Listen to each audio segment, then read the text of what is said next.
Now, let's get to our first very controversial article. Oh my God. Okay. What a former Miss Universe Malaysia said on her social media recently kicked up a storm, with many lashing out at Mm, her insensitivities. And she recently issued an apology, but that has not stopped all the harsh comments coming into her. What are your thoughts, Ashwat, on her statement, the comments, her apology, and also her latest posts? okay. Well, I guess we need to tackle this issue from the perspective of branding. And of course, first of all, we need to understand there's an art to convey your message on social media, correct? But of course, we need to understand, unfortunately, people don't see the world as a series of, let's say, a silos in which what we say, we do, or even we believe in one area is completely separate from what we represent or what maybe we work for instance, right? Mm. So in this issue, right, I would like to tackle this from the perspective of brand and how to manage your brand on social media. And this is very important because first of all, we need to understand uh, the, uh, it will be boring if everyone thinks the same on social media, right? Definitely. So unfortunately, people don't see maybe your view, maybe the world as a series of um, silos in which what we say or what we do or what we believe in, and uh, is completely different or separate from what we represent, definitely, right? Mm. So in this case, I think we need to be more careful in terms of expressing our views when it comes to certain issues, sensitive issues and stuff. Because at the end of the day, we just want to be seen rational. We don't want to inject more heat into that particular the intensity of discussion or discourse. Mm. And I think in this case, yeah, of course, um, what we have seen, even we as industry players, right, we have social media guidelines for all of our staff and of course brand leaders to begin with. And once we have the guidelines, meaning you have to be more careful because you don't want to jeopardize our own brand. In this case, I think it's fine, and she apologized at the end of the day, right? And but the most important here is we don't want and another. My second point is the cyberbullying arena. So this is crucial as well. So how to react, and this reflects the way we act, your brand as well, and how when we some sensitive issues as well. So I Mm. guess we don't want to get into this cyberbullying and join the negative bandwagon just to whack for no reason. Of course, we Yeah. can express our views in a polite manner, right? Yeah. So we have to find a middle way, middle path. All of us, just have to make sure, of course, it will be right to express our different views, and that will take another level of managing differences, how to express well, how to say certain things in a polite manner, and Mm. that is very important on social media. What role Yeah. do you think the social media platform itself plays? Because, I mean, it is a free for all platform. How important a role do they play, these platforms, in moderating these sensitive comments? I think social media needs to the platform itself, right? uh what we have seen for the past 2 years, I guess they're becoming more stringent in terms of guidelines. Yeah. I think they are doing a lot of things as well, but um, uh, of course, they're very thin line how to manage the freedom of expression, and to make sure that how do you define sensitivities within that particular sphere. And I think as we go along, even we as publishers on social media, um, we are abide to a very stringent rules and regulations just to make sure that we don't poke anyone negatively, and we don't create some a bad or negative movement that somehow will jeopardize the harmony of that particular society. So I guess this is very important as well. And what we have seen in terms of their own guidelines, they're becoming like so-called conventional media as well. So this is, and the role of media as well, not just the social media, and how we amplify certain things also is very important. It's not just about getting the numbers or the traffic to your website for one very hot topic on one hot topic, for example, in this case, this issue, right? I guess we just have to be clear with our guiding principle, what we want to push, and what and the boundaries. You know, we want to be seen. We don't want to be seen somehow just getting the numbers, but it doesn't bring good to anybody.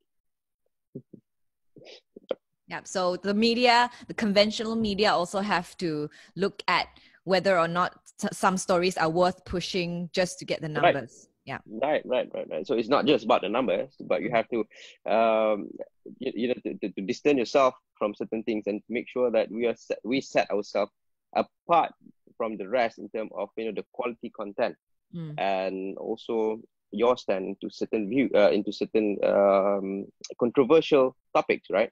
So this is really important, how we juggle that issue, and we don't want to just cyberbullying people. Sometimes we don't realize it. You see, that we are actually joining the bandwagon and start to have that herd mentality, and that is very crucial for us to stay cool and rational all the time, because at the end of the day, Malaysian, most of us, we are rational society. So these are the things that I guess take into considerations. All right. Yep. Okay, let's move on to our next article. The CMCO was originally supposed to be lifted on the 9th of June, and with the number of infections relatively under control now, will the CMCO continue with further relaxed measures, or will we revert to MCO with the new Raya cluster? That is very it's hard to answer that question, but looking at the situation and what we have gathered, of course we at the final phase of recovery. Following all of this implementation of MCO that was enforced since March 18, and I think Malaysia has successfully reduced the number of new COVID-19 cases, and even our DG, our health DG, like Dr. Nur Hisham Abdullah, has said with the implementation of all this CMCO since May 4th, right?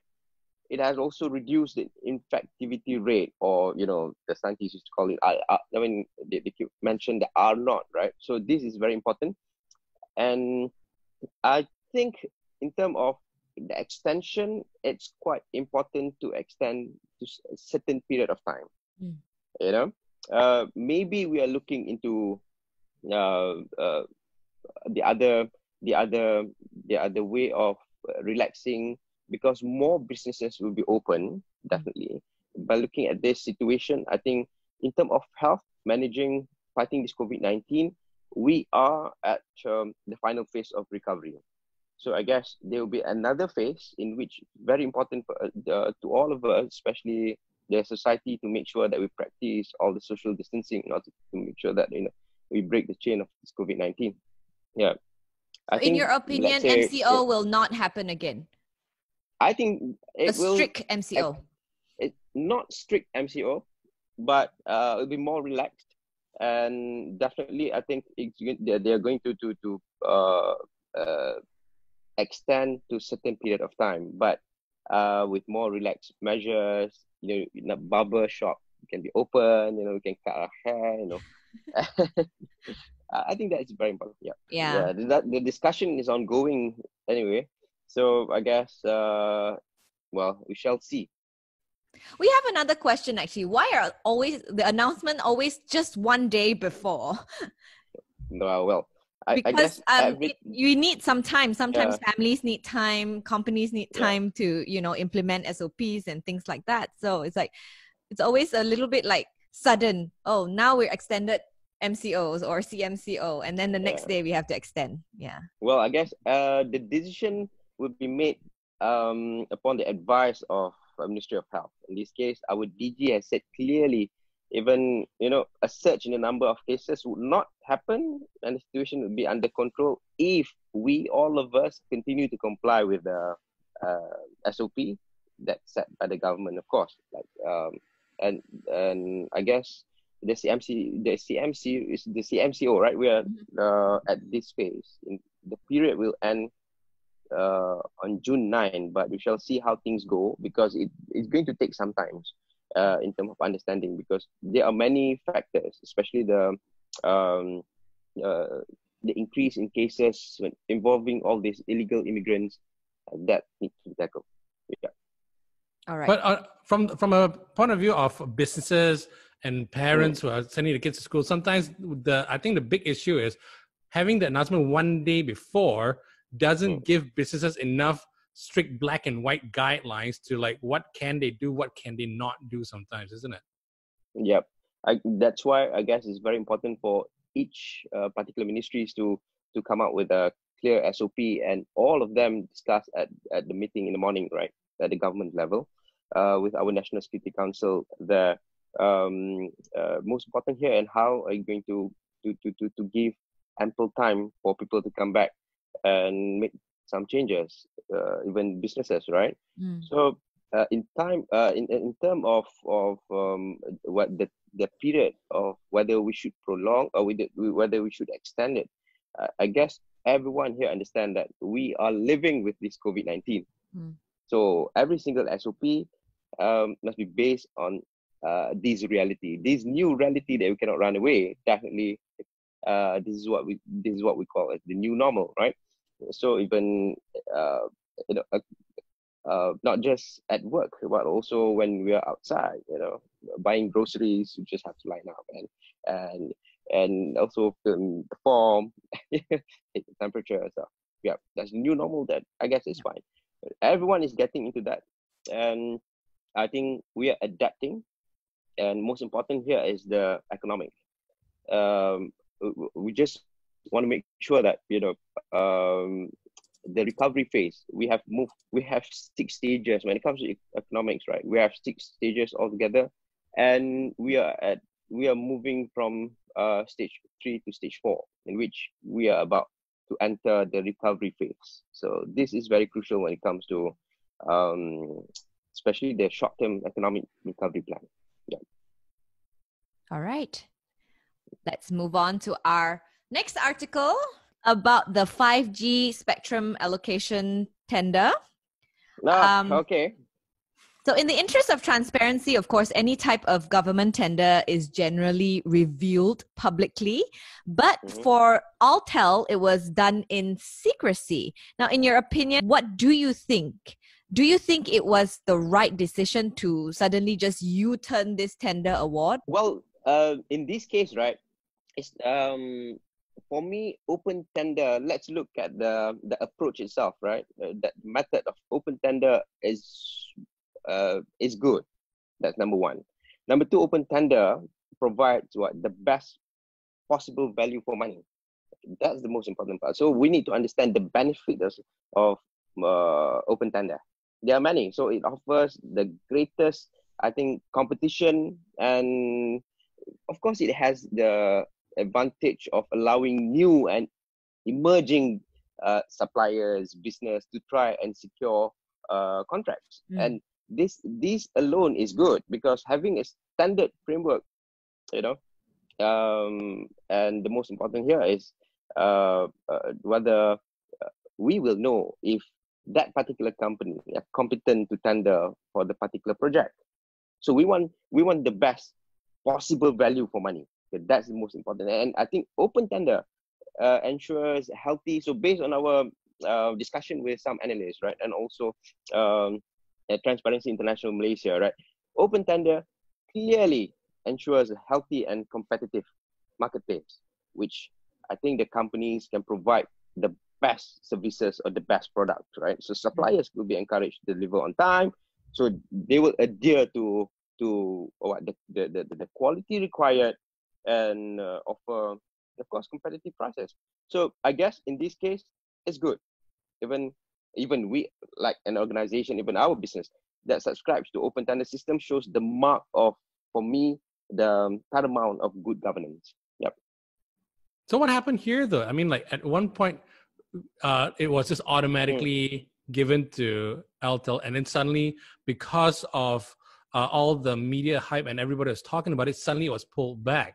So I think they look into the. I think the discussion is definitely ongoing when it comes to which companies and which providers that they should engage. And I think the best look into what can possibly come out from this is which is the best possible value for the money. So I guess it's fine. People can just, today maybe the discussion is still ongoing at the government level, and I think go for open tender. That is definitely good. Yeah. So do you mean that media piece that came out that says that it has been handed to Altel was perhaps a little bit too early in the game? Like they revealed this a little bit too early? Maybe we have to understand from many aspects as well. Maybe the discussion is has started back then for the past how many months, right? So from government back end, that we need to understand. Maybe we need to talk to the ministry themselves and to understand further what was discussed before and what is the plan moving forward. Because maybe there's some changes in terms of the budget planning. We don't know. So that need to be we need to dig deeper and understand further in terms of what was there then and what we have now and moving forward, because it involves quite large chunk of money, and this is the best part. So when you go for open tender, and definitely we need to look into the best value for money. Okay. So ultimately, this U-turn is good because now it's up for the open tender again, and the most fitting company will be able to because be awarded when this we tender. look into the angle of transparency is one. Number two is the objective of that particular project. Where are we heading to? So these two come hand in hand, and of course in between is the good governance factor. This is what we need, because good governance will make sure that we look into healthy and, most important, competitive marketplace with companies, whether this company has the ability to actually execute the project or to provide the best services that we really need with that certain amount of money.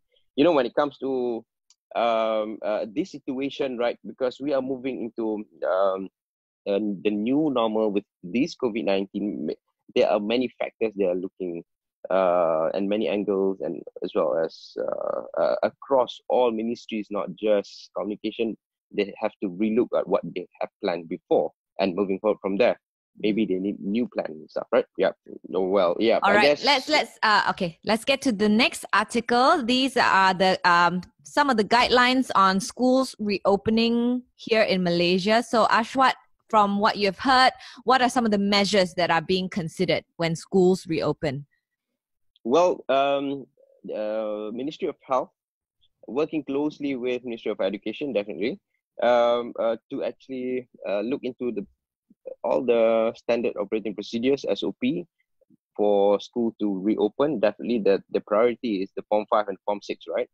And most important here is with all the guidelines and SOPs, just to make sure that, based on the fact that there are many research being done internationally, that if social distancing is implemented, so it can reduce up to 60% of the infection rate.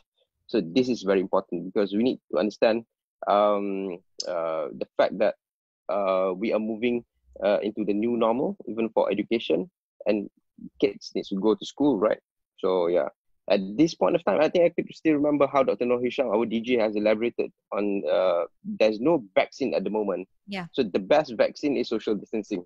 So I guess even though the minimum distance is, of course, 1 meter, but it is better if the public can actually practice social distancing more than that, more than 1 meter, definitely. Yep. Yeah, but most of our classes, school classes, they have a larger capacity per class. You know, we have 40 to 50 students in one class. What can be done to maintain social distancing in such a large capacity class? Well, I guess that's why the government looked into the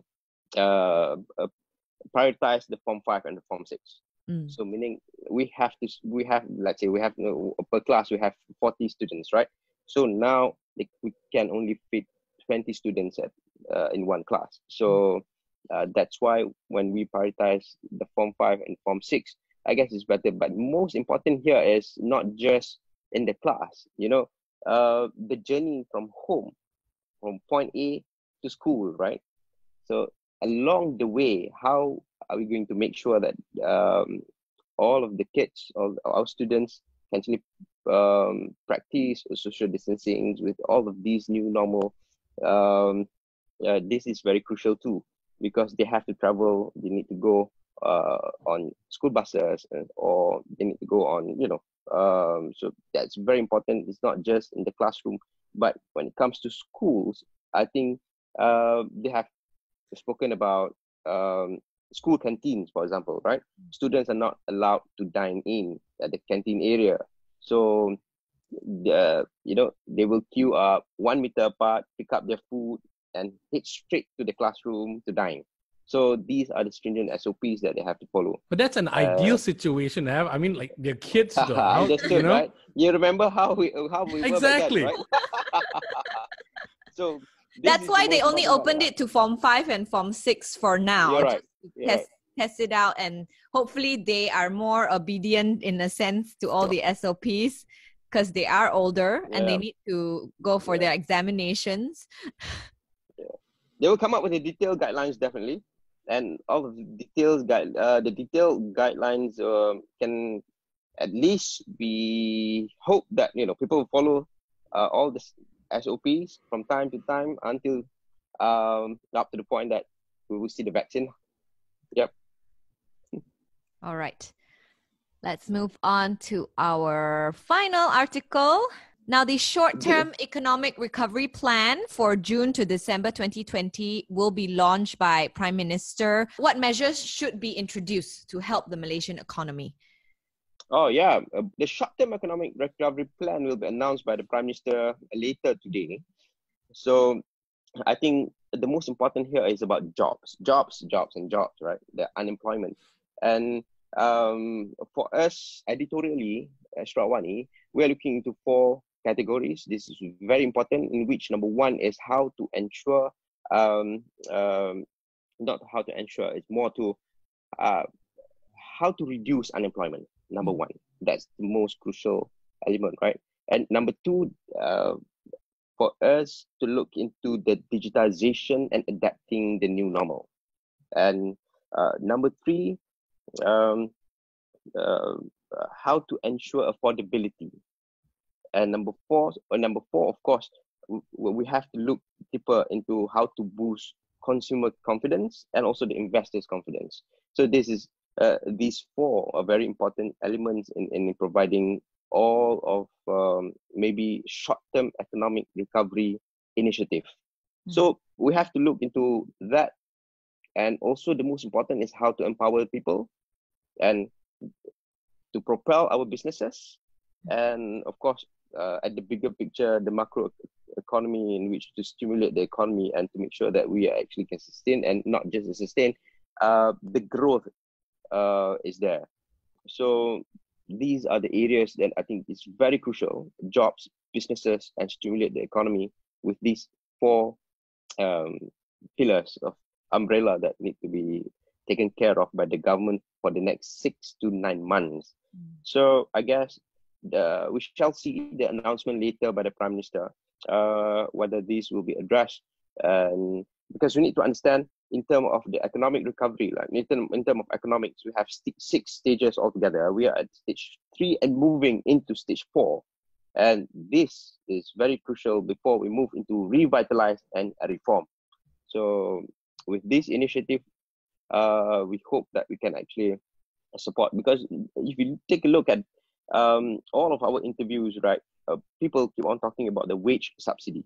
And for businesses, is how to make sure that the micros SMEs, out of 900,000 plus SMEs, our engine of our economy, more than 600,000 are micro SMEs, and how to make sure that all of this technical and digitization adoption for SMEs are put in place. So the rest all about the funding, cash injection, and of course the most important here to look into stuff like hospitality industry, right, where tourism, retail, and retail financing. So these are the areas, I guess, to support our business and to propel our businesses as well. You know, stuff for the approach on supporting, or how to liquidity support for businesses. These are the area that I guess we need to look into. Yeah. Now, looking at our economic situation right now, where even unemployment is at an all-time high, like you said, in your opinion, can we recover by 2021? I guess if all if they put all the measures right properly, and even at the global landscape, we look into how the world can push the growth level as well, right? All of us struggling internationally as well. So we look into all the initiatives that how can we help to mitigate the impact of this COVID-19. And of course, I think we somehow we shall see how it goes, but we are optimistic in terms of the growth, because things will get better in the next 6 to 9 months. But most important here is how to mitigate the impact currently, because MEF has projected the unemployment can actually strike at the numbers of 2 million workforce, right? Now, where we are now, I think we are about 500 to 600,000 people losing their jobs. So how to reduce this unemployment level is very crucial. Besides helping, for example, like people are talking about, based on our interview on ground, people are talking about the hope of seeing the extension of moratorium and also the cash injection. These are the areas that, of course, people look into. Because I mean, you generally when you talk about unemployment, it's always about people, especially in these days and this day and age where everybody's looking at work-life balance and everything. Now it's just grabbing whatever you can actually find. But industry to industry, generally people don't switch industries, and then people in the hotel industry, they go to another hotel and then they get another job in another hotel, right? But now even hotels are closing down. There are no industries to go to. So when you look at the short-term economic recovery plan, is most of it going to go to the bigger players and not to the SMEs? Yeah. That's why we shall see how the announcement later by the Prime Minister, because businesses also needs a lot of help, right? In order for us to protect the jobs, we need to help the businesses to protect the jobs as well. You know, stuff like that is very important with all the initiatives that will be announced later by the Prime Minister.